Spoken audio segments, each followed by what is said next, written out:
Hi everyone, इस video में हम सॉल्व करेंगे find nth root of m। आपको दिया जाएगा दो नंबर n एंड m और आपने बताना है कि nth रूट ऑफ m क्या होगा। For example as you can say in this particular sample test case कि अगर थर्ड रूट ऑफ 8 क्या होगा, दैट इज 2। सिंपल सा मतलब ये है कि कौन से नंबर को मैं n टाइम्स मल्टीप्लाई करूं कि मुझे m मिल जाएगा। सो 2 को अगर मल्टीप्लाई करता हूं मैं 3 टाइम्स तो मुझे 8 मिल जाएगा, राइट। और इन केस अगर कोई ऐसा पॉसिबल नहीं है number, so in that scenario we will return -1। As you can say in this particular case ऐसा कोई नंबर नहीं है जिसको आप 3 बार मल्टीप्लाई करो और आपको 9 मिल जाए। So in that case we will return -1। Similarly in this particular sample test case fourth root of 16 क्या होगा, यानी ऐसा कौन सा नंबर है जिसको मैं 4 बार मल्टीप्लाई करूं तो मुझे 16 मिलेगा, that is 2। If you multiply 2 4 times you will end up with 16। So that's why यहाँ पे 2 will be our answer. I hope आपको प्रॉब्लम स्टेटमेंट एकदम क्लियर हो गया होगा कि ये प्रॉब्लम स्टेटमेंट है क्या। इस पर्टिकुलर क्वेश्चन को करने के लिए कई सारी अप्रोचेस है, we will discuss few of them. Okay, so पहला अप्रोच तो एकदम सिंपल है। उसमें हम यूज करेंगे ब्रूट फोर्स का। और उसमें होगा क्या कि मैं एक लूप चलाऊंगा जो 1 से लेकर के m तक चलेगा और मैं हर एक एक वैल्यू i को मैं n टाइम्स मल्टीप्लाई करूंगा, राइट, n टाइम्स मल्टीप्लाई करूंगा। अगर उसका प्रोडक्ट आई मीन अगर उसका आंसर एम के बराबर है, सो दैट्स इट, वो आई मेरा वैल्यू हो जाएगा। Let me show you this solution. Look at this example. Third root of 27, इसका आंसर हमें पता है 3 होगा, right. But we will solve this using our brute force. Brute force क्या कहता है, हम करेंगे क्या, 1 से लेकर के 27 तक एक नंबर लाइन बनाएंगे, ऑल राइट। और अब हम करेंगे क्या, हर एक एक नंबर का मैं n टाइम्स मल्टीप्लाई करूंगा। इस केस में हमारा n क्या है, 3, और m क्या है, 27।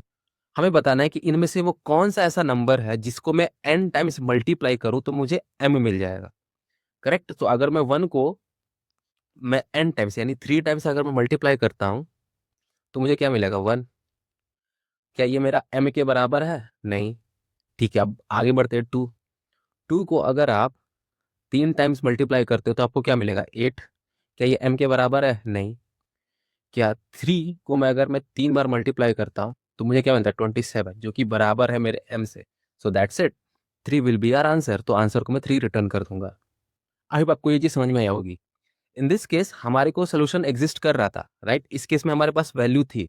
बट व्हाट इफ अगर आंसर एग्जिस्ट ही नहीं कर रहा हो। फॉर एग्जाम्पल अगर आपको याद हो, एक सैंपल टेस्ट केस था यहाँ पे 3 to the power √9, correct. Third root of 9, इसका क्या होगा answer, let's see for this example. what we will do, we'll simply write a one number line. Now we will do the same manner. अभी 1 को मैं 3 बार multiply करूंगा, not 1 into 1, this will B 1। क्या ये मेरा बराबर है m से। इस केस में हमारा m है 9 और n है 3, करेक्ट। सो m के बराबर नहीं है। Let's move for the next number, 2 into 2 into 2 which is 8। क्या ये बराबर है मेरे m के, नहीं। Again we will do for the third, 3 into 3 into 3 which is 27। ये तो बड़ा हो गया हमारे n से, करेक्ट। तो इसके बाद चेक करने की कोई ज़रूरत नहीं है, मैं यहीं से रिटर्न कर दूंगा -1। आई होप आपको सोल्यूशन समझ में आएगा कि इसका कोड होगा कैसे। मैं तब तक आइटरेट करते रहूंगा जब तक मेरा जो रिजल्ट आया है, जो मेरा आंसर है, अगर मेरा आंसर कम है मेरे m से तो i को प्लस करते जाओ। जैसे ही आंसर बराबर हो जाता है m से तो वो i रिटर्न कर दो। और जैसे ही आंसर अगर बड़ा हो जाता है m से तो रिटर्न कर दो -1। आगे चेक करने की कोई ज़रूरत नहीं है क्योंकि आगे जो वैल्यूज़ हैं वो बढ़ती ही जाएंगी, राइट। आई होप आपको ये लीनियर वाला अप्रोच आपको समझ में आया होगा कि ये कर कैसे रहा है काम। If you see this linear approach carefully, हम इसमें करते क्या है, अगर आपको लीनियर सर्च अगर पहले से पता है तो वेल एंड गुड। हमारे को एक सॉर्टेड एरे जैसा दे के रखा हुआ है, करेक्ट। हम एक सॉर्टेड एरे दे के रखा हुआ है और हर एक एक वैल्यू का मैं n से बार मल्टीप्लाई कर रहा हूँ, राइट। मतलब a⁴n निकाल रहा हूँ मैं। और मैं ये चेक कर रहा हूँ कि क्या ये m के बराबर है कि नहीं, राइट। और अगर जैसी मुझे वैल्यू मिल रही है मैं ये a रिटर्न कर देता हूँ, correct. It's like a linear search. Linear search में क्या होता है, इफ यू हैव अगर आपको पता हो लीनियर सर्च में क्या होता है, तो उसमें बहुत सिंपल होता है कि हमें एक शॉर्टेड एरे दे के रखा हुआ होता है और हमें उसमें वैल्यू सर्च करनी होती है, और उसमें करते हैं कि हम एक एक करके वैल्यू एक एक करके मूव कर रहे होते हैं। जैसे हमें वैल्यू मिलती है हम सिंपली उसे रिटर्न कर देते हैं, और पूरा लूप पूरा एरे आइटरेट करने के बाद अगर हमें वैल्यू नहीं मिलती तो हम -1 रिटर्न करते हैं, या फिर जो भी हमें क्वेश्चन कहता है हम वो करते हैं, करेक्ट। लेकिन अगर वैल्यू मिल जाती है तो हम आंसर रिटर्न करते हैं। यहाँ भी हम वही कर रहे हैं, if you see it carefully. But बजाय हम आंसर रिटर्न करने के लिए उस पर्टिकुलर वैल्यू का हम पावर निकाल रहे हैं n से। दैट इज, फॉर एग्जाम्पल हम 1 को मल्टीप्लाई करते हैं up to n times, this is n times. अगर इनका प्रोडक्ट m के बराबर होता है so this will be our answer. यानी अगर जनरल टर्म्स में लिखूं, i को हम मल्टीप्लाई करते हैं up to n times, that is n times, that is i to the power n। अगर इसकी वैल्यू m के बराबर होती है, करेक्ट, तो हम करेंगे क्या है, i हमारा आंसर हो जाता है। It seem like just like a linear search. हर चीज को हम एक एक करके चेक कर रहे हैं, उसका n बार मल्टीप्लाई कर रहे हैं, यानी i to the power n निकाल रहे हैं। अगर वैल्यू बराबर आती है so that will be our answer. I hope आपको समझ में आ रहा होगा। बट लीनियर सर्च की सबसे खराब बात ये होती है कि इसका टाइम कॉम्प्लेक्सिटी बहुत हाई होता है। As you can see, worst case में ये पूरा लास्ट तक जाके चेक करेगा। अगर किसी क्वेश्चन में शॉर्टेड चीजें दे के रखी हुई है, पहला चीज ये है, तो ये देखो, आप देखोगे तो यहाँ पे शॉर्टेड है, करेक्ट, शॉर्टेड है, ठीक।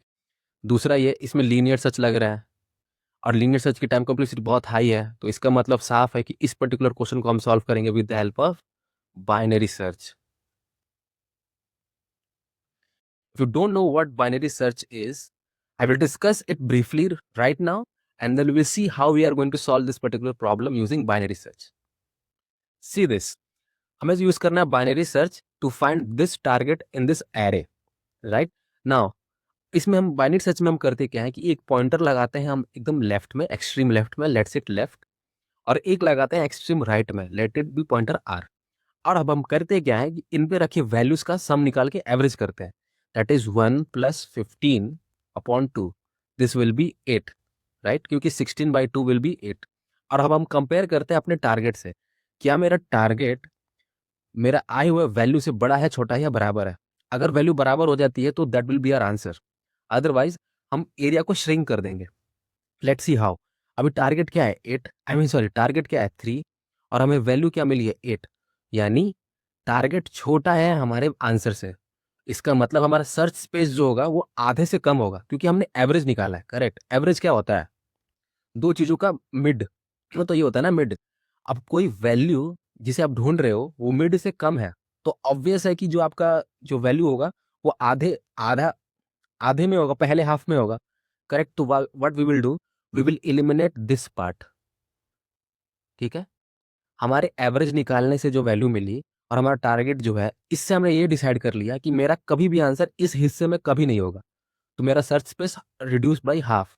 तो जितना भी आप जितनी बार आप बाइनरी सर्च को इसी तरह से करते जाते हो, हर बार आपका सर्च स्पेस हाफ होता चला जाता है, और एट द एंड आप टारगेट को मीट कर जाते हो।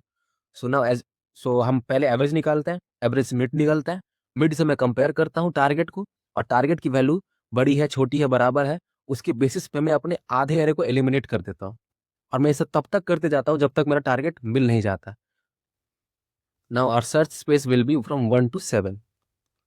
फिर से हम उसी तरह से इसमें लेफ्ट करेंगे एक, और एक्सट्रीम राइट करेंगे। अब इन दोनों का एवरेज लेंगे, यानी 1 + 7 अपॉन 2 विच इज 4। अभी 4 क्या है, हमारे टारगेट से ज्यादा है। टारगेट हमारा 3 था, राइट, इफ रिमेंबर टारगेट हमारा 3। टारगेट छोटा हो रहा है, तो यानी हमारा वैल्यू मिड से तो कम ही है ना, मिड से कम है, तो हमारा फिर से अगेन हाफ जो है, रिमेनिंग हाफ, यानी इस हिस्से में कभी नहीं होगा हमारा आंसर, राइट। ये वाला हिस्सा इलिमिनेट हो जाएगा। Again our search space again reduce by half. So अब हमारा सर्च स्पेस क्या हो जाएगा, 1, 2 एंड 3। इसमें वन चीज करेंगे लेफ्ट, इसमें हम करेंगे right, again we will do the same. इसमें एवरेज क्या होगा, 1 + 3 upon 2, that is 4/2, that is 2। Two क्या है, छोटा है हमारे टारगेट से।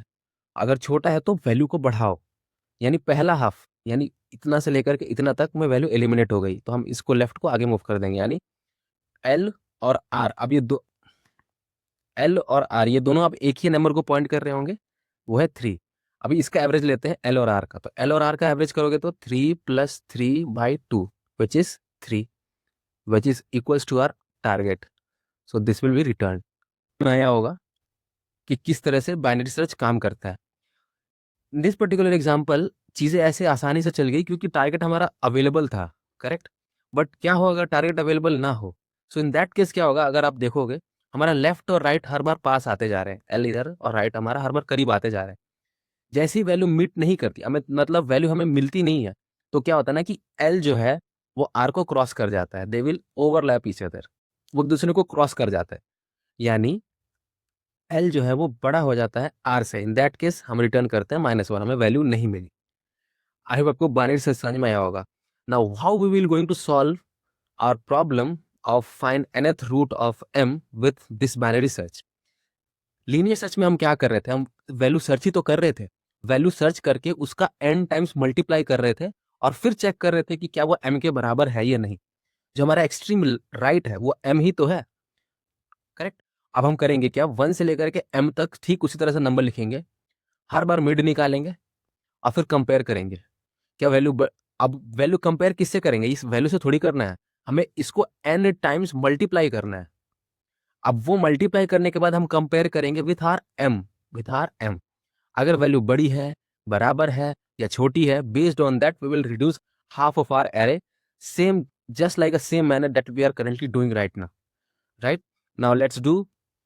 हम करेंगे क्या कि इस पर्टिकुलर सेम इस तरह से हम अपने क्वेश्चन को सॉल्व करने की ट्राई करते हैं। से दिस, मैंने यहाँ पे एक एग्जांपल लिया है, थर्ड रूट ऑफ 27। मैंने एक्सट्रीम लेफ्ट और एक्सट्रीम राइट्स को मैंने लिख दिया। अब हम करेंगे कि अब निकालेंगे अब अपना mid.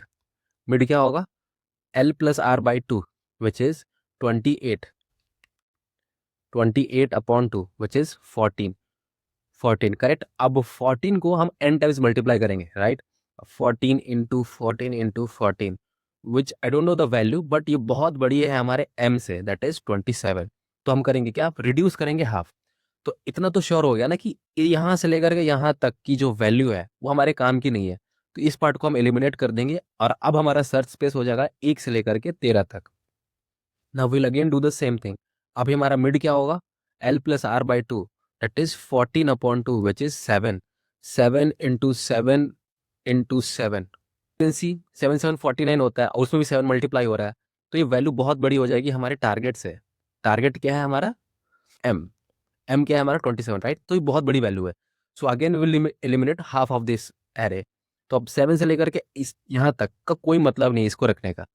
Again, our search space will be reduced by half. So our search space become 1 to 6. So mid will become L + r/2, which is 1 + 6/2, which is 7/2. That is 3. We will consider 4 floor value only. 3 × 3 × 3, which is 27. Correct? और ये हमारा m है. That is 3 will be our answer. We will directly return 3 from here. क्योंकि हमारा m meet हो गया. Right?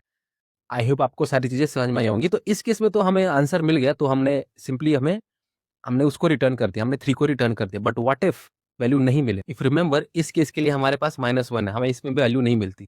So now let's this particular sample test case हम इसके लिए कैसे सॉल्व करेंगे। So mid will become l + r/2 which is 10/2 which is 5। अगर आप 5 को 3 टाइम्स मल्टीप्लाई करोगे, 5 को 3 टाइम्स मल्टीप्लाई करोगे तो ये वैल्यू बहुत बड़ी होगी हमारे टारगेट से। टारगेट हमारा इस केस में 9 है, right. M I mean M हमारा 9 है, तो बहुत बड़ी वैल्यू होगी। तो what we will do, we will reduce the sample space by half. So अब हम करेंगे क्या, 5 से लेकर के इतना हिस्से को हटा देंगे। अब हमारा सर्च स्पेस क्या हो जाएगा, 1 से लेकर के 4 तक। It will become 1 + 4/2 which is 2.5। We will consider floor value 2। अभी 2 × 2 × 2 विच इज 8। 8 क्या है, छोटा है हमारे टारगेट से। आई मीन एम हमारा 9 था, right, if you remember. Answer छोटा है हमारे एम से, यानी टारगेट से। So what we will do, we will increase the sample space. तो हम अपने आधा रिड्यूस कर देंगे और आगे बढ़ेंगे। तो रिड्यूस सिंपल स्पेस बीच में आया था, तो ठीक है। 1 से लेकर के 2 तक का हिस्सा एलिमिनेट हो जाएगा और ये आ जाएगा 3 पर। 3 4 ये हो जाएगा लेफ्ट, ये हो जाएगा राइट। So 3 + 4/2 which is 3। क्योंकि 3.5 आई मीन 7 होगा, 7/2 3.5, we will consider floor value 3। तो 3 को मल्टीप्लाई करो 3 बार, विच इज 27। बहुत बड़ा है हमारे 9 से यानी m से, तो हम करेंगे क्या, वैल्यू को घटाएंगे, तो r हमारा पीछे जाएगा। जैसे ही पीछे जाएगा तो आधा एलिमिनेट हो जाएगा, तो यहाँ पे आ जाएगा, करेक्ट। तो l एंड r अब दोनों एक ही पॉइंट को पॉइंट कर रहे हैं। Will again do the same thing, 3 को पॉइंट कर रहा है l, इसी को पॉइंट कर रहा है r, तो 3 × 3 × 3, इसका मिड निकालोगे तो 3 आएगा, दैट्स वाई मैं डायरेक्टली मल्टीप्लाई कर रहा हूँ 27। सो 27 बड़ा है m से, m क्या था 9। So what we will do, reduce r by 1। Now as I said, r जो है ओवर बाहर चला गया और l क्रॉस कर गया, सो दैट्स वाई इस कंडीशन में हमको वैल्यू नहीं मिली, तो we will return -1। I hope आपको ये बाइनरी सर्च टेक्निक समझ में ही होगी, आपको लीनियर सर्च समझ में आया होगा। इस पर्टिकुलर क्वेश्चन को हम एक और तरीके से भी सॉल्व कर सकते हैं, by making use of Newton formula.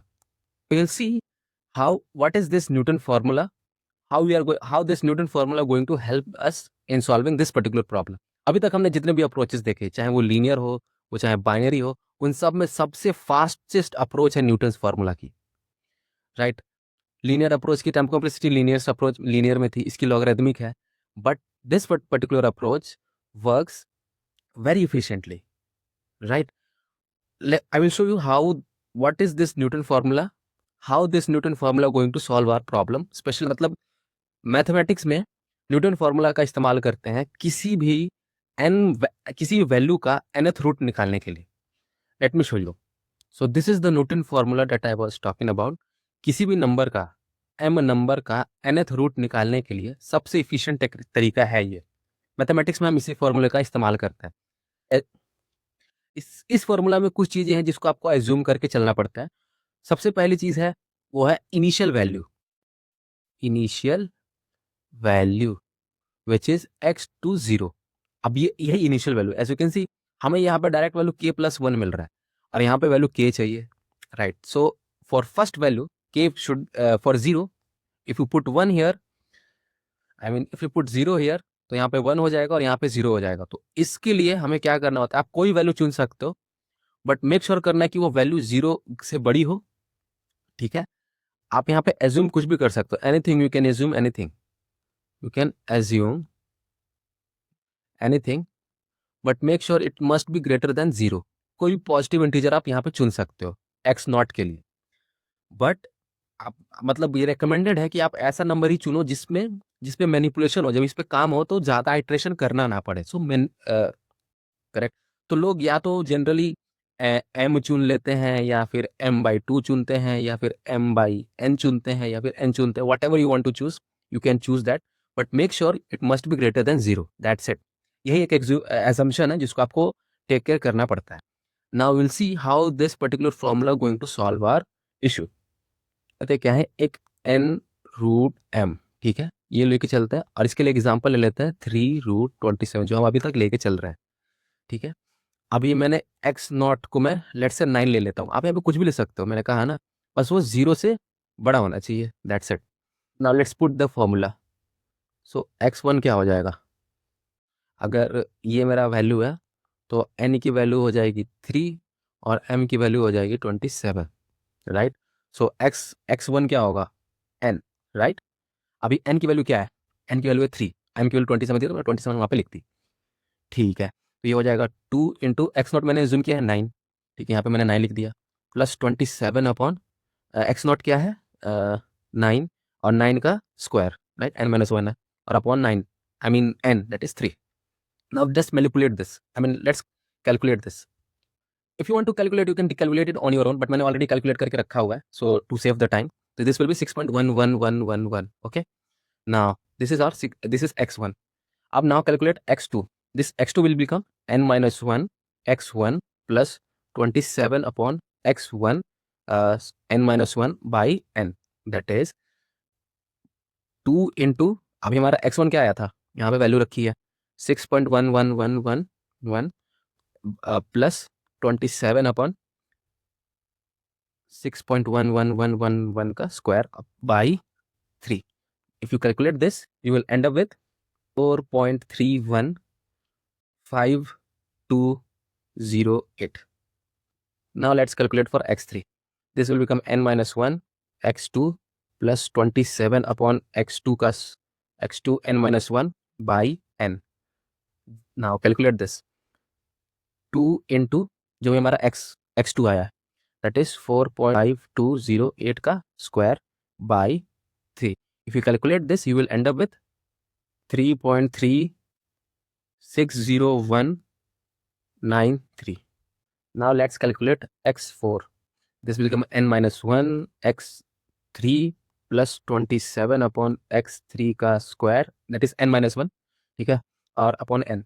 So 2 into x3 क्या आया था, ऊपर x3 था, so 2 into 3.33 का square by 3. So if you calculate this, you will end up with 3.036462. x5 become n minus 1 x4 plus 27 upon x4 का square by n, that is 2 into जो भी x4 आया है, जो कि यहाँ पे वैल्यू लिखी है करेक्ट, so 3.0362 का square by 3. So if you calculate this, you will end up with 3.000641 for x6. This will become n minus 1 x5 plus 27 upon x5 का square upon n, that is 2 into जो भी पूरा value आ रखी है उससे multiply करेंगे, so 3.000641 का square by 3. So you will end up with 001. Now we will again do for the other values. If you continue this, right, अगर आप x7 निकालते हो तो आपको वैल्यू आएगी 2 into 3.000001 plus 27 upon, calculate this, you will end up almost such a value which is equals to 3. x power x8 क्या होगा, 2 into whatever the value will have 3 plus 27 upon 3 का square by 3. So this will be 6 plus 27 by 9, which is 3 by 3, which is 9 by 3 will be 3. Correct. Now we'll do for 9 x9, which is 2 into last value 3 plus 27 upon 3 का square by 3. We will end up with 3. So as you can see, अब इसके बाद जो भी value डालोगे x10 x11 सब में value 3 आएगी, और if you see it carefully 3 तो हमारा आंसर था इसके लिए. आई होप आपको न्यूटन्स फॉर्मूला समझ में आया कि काम कैसे करता है. हम करते क्या है, एक शुरुआत में एक वैल्यू को एज्यूम करते हैं. एज्यूम वैल्यू कैसी होगी कि 0 से बड़ा होना चाहिए, उसको हम यहाँ पे पुट करते हैं, हमें एक वैल्यू मिलती है. अब वो वैल्यू हमें अगला नंबर प्रिडिक्ट करने के लिए देती है. If you see it carefully, अगर आप इनके आंसर्स को देखो, ये था हमारा एक्स नॉट क्या था हमारा, एक्स नॉट था 9, वो हमने एज्यूम किया था, ये था हमने एजम्पशन. अब x1 क्या आ गया, ये है x1 आया, ठीक है. x2 क्या हो गया, ठीक है. अब x3 यहाँ पे है. अभी जैसे जैसे वैल्यू आप ध्यान से देखोगे, ये हमारा x4, ये हमारा x5, ठीक है. अब जैसे जैसे अभी ये हमारा x6, जैसे जैसे वैल्यू बढ़ रही है, ठीक है, जैसे जैसे वैल्यू बढ़ रहे हो, आपका जो आंसर है वो 3 के करीब आ रहा है. 3 के करीब बोलूं या फिर ऐसे बोलूं जो भी हमारा आंसर है उसके की तरफ टेंड करने लगता है, जैसे जैसे जैसे वैल्यू आप x को बढ़ाते हो, ठीक है. यानी सी दिस स्टेटमेंट्स केयरफुली, आप जैसे जैसे लिमिट k को जैसे जैसे आप बढ़ाते हो, ये जो k का वैल्यू x ऑफ k जो है मेरा आंसर के करीब होते चला जाता है. जितना आप बढ़ाओगे उतना मेरा आंसर के करीब जाएगा, and that is what here we have seen. हमने शुरुआत में वैल्यू 9 एज्यूम किया था, ठीक है. तो x नॉट पे 9 आया, फिर 6 पॉइंट समथिंग आया, फिर हमने फिर से वैल्यू बढ़ाई तो 4 समथिंग आया, फिर 3 से आना शुरू हुआ, ठीक है. फिर थोड़ी 3 के थोड़ा और करीब हुआ, 3.36 था, फिर 3.036 हुआ, फिर 3.0064 हुआ, फिर 3.00041 हुआ, आई मीन 3.0001 हुआ. अब जैसे जैसे वैल्यू बढ़ाते जाओगे वो 3 ही तक रहेगा, और वो 3 पर ही कॉन्सेंट्रेट करने लगेगा, वैल्यू 3 को टेंड करने लगेगी. 3 इस केस में इसलिए आया क्योंकि हमारा आंसर ही 3 था. 3 इसलिए आया क्योंकि इस केस में हमारा आंसर ही 3 था. आई होप आपको समझ में होगा कि न्यूटन फॉर्मूला काम कैसे कर रहा है, और एकदम परफेक्ट काम करता है. ये तो वैल्यू खैर छोटी है तो इतना टाइम लगा, बट वैल्यू जब बड़ी होती है ना तो ये फॉर्मूला और अच्छा परफॉर्म करता है. सो आई होप आपको सारी चीज़ें समझ में आई होंगी. आई नो आपके दिमाग में बहुत सारे सवाल चल रहे होंगे कि फॉर्मूला आया कैसे, आई मीन इसका कुछ फील ही नहीं है. I mean I can proof it to you, I can proof it to and show you to how ये कहाँ से आया है, इसे कैसे मतलब प्रूफ हुआ. Let me briefly introduce how this formula comes up with. हमें बेसिकली एक्स फाइंड करना है, राइट. इफ यू से दिस, हमें ये एक्स ही फाइंड करना है. इसका मतलब अगर दोनों साइड अगर हम 1/n को पावर करें तो x का पावर यहाँ पे आ जाएगा n और यहाँ पे हो जाएगा m. दोनों में सिंप्लीफाई करते हैं, यानी x का power n minus m is equals to 0. Correct. Now this will be act like a function. Now what Newton formula says, this is the actual Newton formula जिसके बारे में मैं बताना चाहता था. इसी की मदद से हम वो वाला फॉर्मूला जो मैंने ऊपर लिखा था ना, उसे हम डिराइव कर पाते हैं with the help of this. असल में ये है वो फॉर्मूला न्यूटन्स का. अभी हम करेंगे क्या, अच्छा मैं आपको बता देता हूँ. हम क्या करेंगे कि एफ एक्स हमारा ये, अब ठीक है, और ये डैश का मतलब होता है डेरिवेशन. ठीक है, इसका हम डिराइव करते हैं. असल में क्या है कि इसमें ग्राफ वाफ का सीन होता है, इसमें टेंजेंट भी खींचता है. करेक्ट. और हम जैसे जैसे वैल्यू, जैसे मैंने कहा था ना, एज्यूम करते हैं, तो जैसे जैसे वैल्यू आप बढ़ाते हो ना, तो ये वैल्यू टारगेट की तरफ, मतलब हमारे सोल्यूशन की तरफ अप्रोच करती है. जब ग्राफ एक्स को क्रॉस करता है वही हमारा सोल्यूशन होता है ना, if you remember coordinate and geometry. तो तो जैसे जैसे आप वैल्यू बढ़ाते हो हमारा आंसर उसी तरफ टेंड करने लगता है. एंड वही इसमें ग्राफ का सीन है. मैं आपको और इन डिटेल इसको मैं समझा सकता हूँ कि इसमें डेरिवेशन का क्या रोल है, टेंजेंट का क्या रोल है, ग्राफ कैसे इसमें है, वैल्यू कैसे बढ़ती है तो हमारा आंसर और क्लोज होता चला जाता है. But otherwise video will be very long. अगर आप मेरे को कमेंट करते हो और अगर आपको हर चीज़ इन डिटेल जाननी है, खासकर न्यूटन फॉर्मूला के बारे में, तो आप मेरे को कमेंट करना, मैं एक सेपरेट वीडियो बना दूंगा specially for this particular problem. ठीक है. बट एज ऑफ नाउ मैं आपको ब्रीफली बता देता हूँ कि ये काम कैसे करता है. ठीक है. तो असल में फॉर्मूला न्यूटन का ये है. यहाँ पे एफ एक्स हमारा ये फंक्शन, आई मीन जो हमारा फंक्शन है वो इस तरह से है, x to the power n minus m, यही है वो. और इसका एक डेरिवेशन होगा, डिराइव इसको हम एक फर्स्ट ऑर्डर यानी सिंगल डैश है ना, तो मतलब सिंगल ऑर्डर में एक बार हम डिराइव करेंगे इसको और उसको हम यहाँ पे पुट करेंगे और वैल्यू कैलकुलेट करोगे तो हमें वही ओरिजिनल वैल्यू आ जाएगी जो मैंने ऊपर लिख रखा है, जो फॉर्मूला ऊपर लिख के रखा है. So if you put the value this, मतलब अगर एफ ऑफ एक्स ऑफ के, अगर मेरा है एक्स के एन माइनस एम, सो एफ डैश क्या होगा, इसका डिराइव करना है, इसको डिराइव कर दो, D x of F x upon D x. तो इसको करोगे तो एन बाहर आ जाएगा और एक्स के एन माइनस वन, राइट. और कॉन्स्टेंट्स का तो सारा कॉन्स्टेंट का डिफ्रेंसिएशन जीरो होता है. So we will put these two values in this, और अगर आप इनको सिंप्लीफाई करोगे तो you will end up with this. So ये है न्यूटन फॉर्मूला एक्चुअल. ठीक है. हमने पहले फंक्शन निकाला, हमें ये निकालना था, मैंने इसे ये कैलकुलेट किया और मैंने फंक्शन इसको बना दिया by putting this on the left side. Correct. ये मेरा फंक्शन बन गया.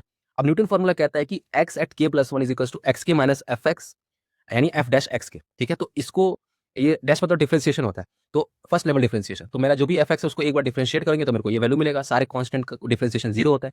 ठीक है. तो अगर आप इनकी सारी वैल्यूज को न्यूटन फॉर्मूला पे डालोगे तो you will end up with this. तो यहीं से हमारा फॉर्मूला आया था कि किसी भी nth root of m value को निकालते कैसे. Now will see each and everything in code how we are. से देख, सबसे पहले हमने अप्रोच किया लीनियर वाला अप्रोच. तो इसमें तो सिंपल है, अगर m की वैल्यू जीरो है तो भाई उस बेस केस था. अगर आपको कंस्टेंट याद हो प्रॉब्लम में, तो उसमें मैंने m तो जीरो से स्टार्ट था, राइट. तो अगर वैल्यू जीरो होती है तो आप कुछ नहीं कर सकते, आप डायरेक्टली जीरो रिटर्न कर दो. अदरवाइज आप कैलकुलेट a पावर n, ये सिंपली कैलकुलेट करता है, जो भी दो वैल्यूज दोगे तो उसके पावर्स को कैलकुलेट करके रिटर्न करता है. तो लीनियर सर्च की तरह है, हर वैल्यू जो भी मुझे i मिल रही है उसका मैं n पावर करके चेक करता हूँ कि क्या वो मेरे m के बराबर है. अगर पूरे लूप के दौरान कभी भी वो m के बराबर हो जाता है तो मैं डायरेक्टली i को रिटर्न कर दूंगा. अदरवाइज मैं, अगर कहीं भी आंसर बड़ा हो जाता है m से, तो मैं माइनस वन रिटर्न कर दूंगा. आई होप आपको ये लीनियर सर्च वाला अप्रोच समझ में आया होगा. Now let's see binary search वाला अप्रोच. इसमें भी सिंपल है, जैसे मैंने कहा था, l और r को मैं m और 1 से इनिशियलाइज करता हूँ एज यू कैन सी. ठीक. और मैं वाइल लूप लगाता हूँ जब तक l छोटा है या बराबर है r से. तो फिर मैं मिड निकालता हूँ और मिड से मैं कैलकुलेट करता हूँ मिड का power of n. Correct. Mid को मैं n टाइम्स मल्टीप्लाई करता हूँ.